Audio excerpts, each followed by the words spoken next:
Il-qorti ċaħdet dik li sejħet talba bħala bla bażi fuq l-allegat ksur ta' drittijiet tal-bniedem ikkawżat mill-ordnijiet ta' friżar u sekwestru imposti fuq Keith Kembri, Konrad Mizzi, Kalċini, Brian Tonna u diversi persuni oħrajn dan brabta mal-proċeduri kriminali dwar l-iskandlu tal-Vitals u Stewart.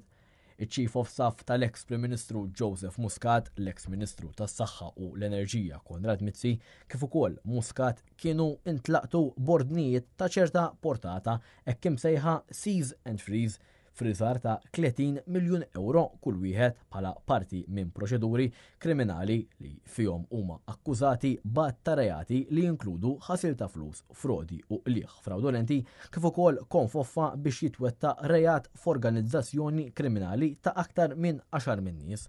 Huma qed jiġu akkużati wkoll li aċċettaw tixħim u korruzzjoni waqt li kienu f'kariga pubblika. L-ex Chief of Staff ta' Muscat, Keith Kembri, ġi akkużat ukoll li talab tixħim u abbuż mill-kariga tiegħu.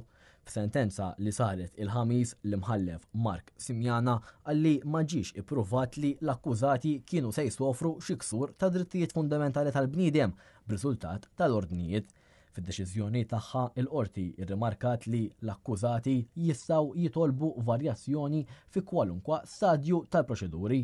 Huwa mifhum li l-akkużati biħsibhom jippreżentaw appell għal din id-deċiżjoni.